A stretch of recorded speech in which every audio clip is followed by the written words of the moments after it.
Hello and welcome. In this video, we continue our journey of probability theory with introduction of basic terms.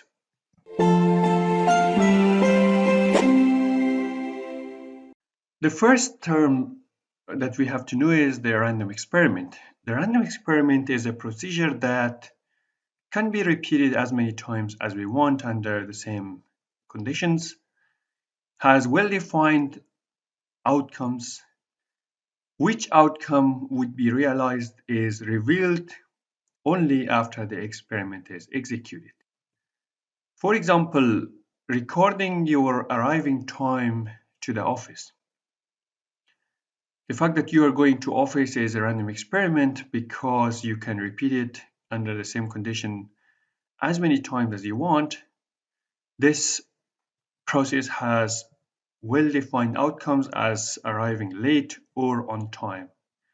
And you only know whether you arrive on time or late when you actually arrive to office. That is when you actually execute the experiment. Tossing a coin is a random experiment with possible outcomes, head or tails. Tossing a dice is a random experiment with possible outcomes of 1, 2, 3, 4, 5, or 6. Observing students' test results is a random experiment. Possible outcomes are passing or failing.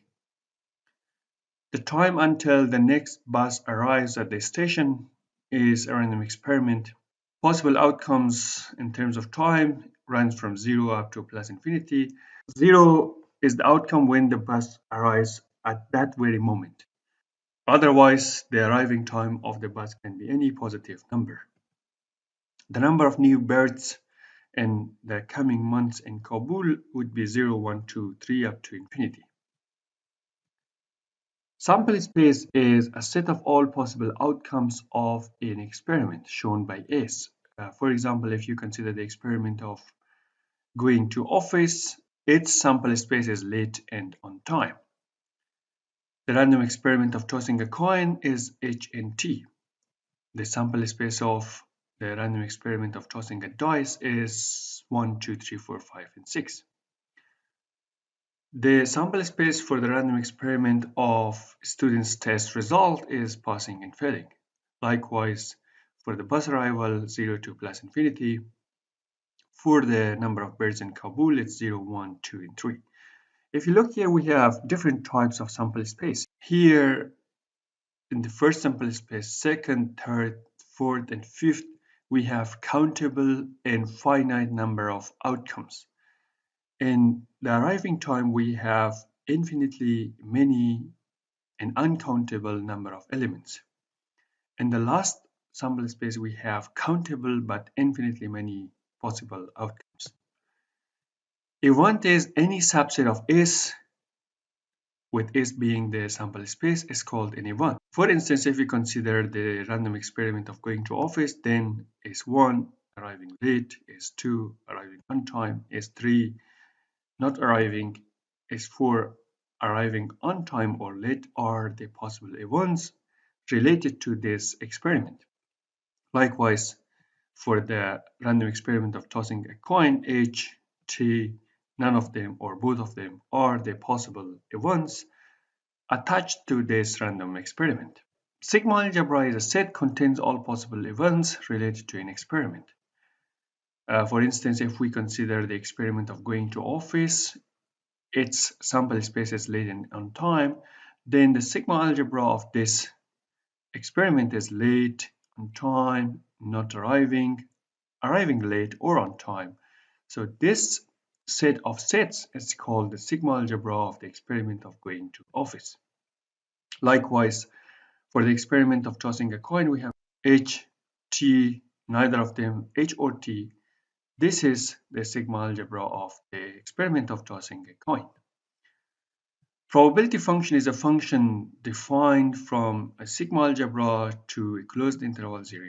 In other words, probability is a function defined from sigma algebra to the closed interval 0 and 1 such that it relates an event from the sigma algebra to its probability. Since the probability of an event is somewhere between 0 and 1, therefore the range of this function is the closed interval 0 and 1. Probability of S1 is the chance that event S1 is happening.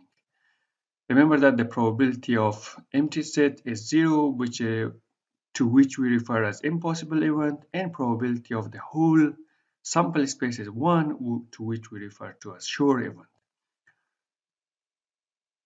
But the question is, how can we calculate probability of an event?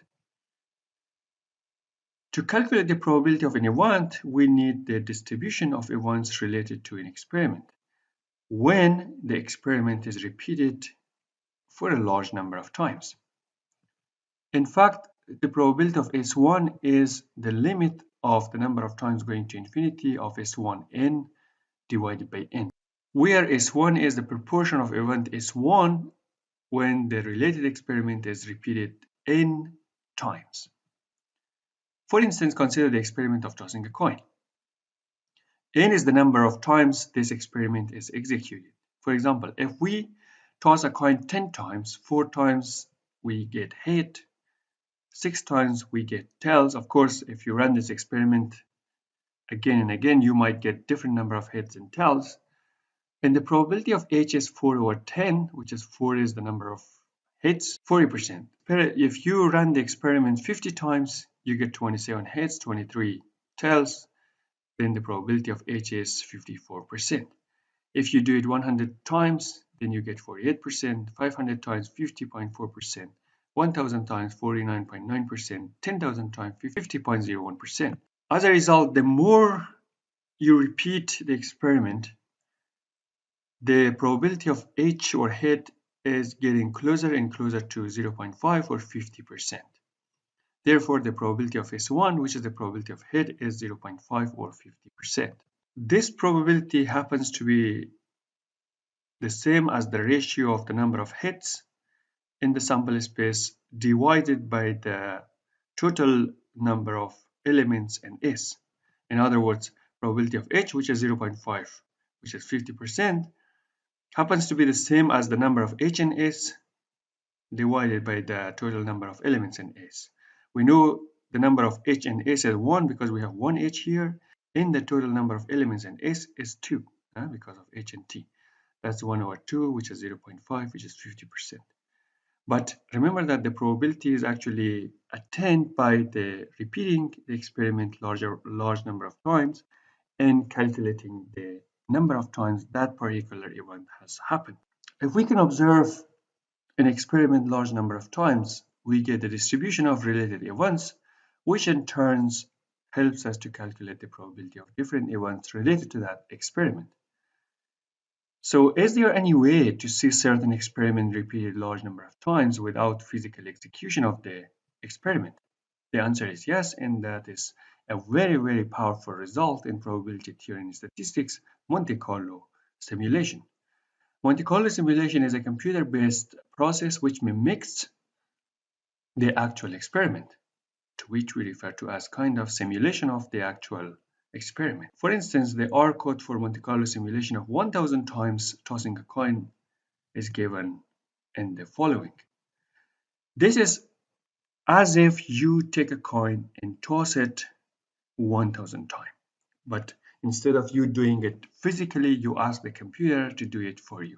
Consider the experiment of tossing a dice repeated 10,000 times and calculate the probability of getting 2, 4, or 6. So we run the code 10,000 times. This is the R code that we need, and we calculate the number of times each of these numbers come up. That is 1, 2, 3, 4, 5, or 6. 1 comes 16.8% of time out of this 10,000 time. 2 comes 16.3, 3 comes 17%, so on and so forth. Therefore, using the distribution, the probability of S1, which is the probability of getting 2, is 16.3%. The probability of S2, which is the probability of getting 4, is 16.8%. Probability of S3, which is the probability of getting 6, is 16.3%. We get kind of similar probabilities. We can get kind of similar probabilities if we use the number of elements in S. Probability of S1 is the number of 2's in S divided by the total number of elements in S. We know that we have only 1 2 in S, therefore it's 1 over 6, which is about 16%. Likewise, probability is 2 is 16%. Thanks for watching and good learning.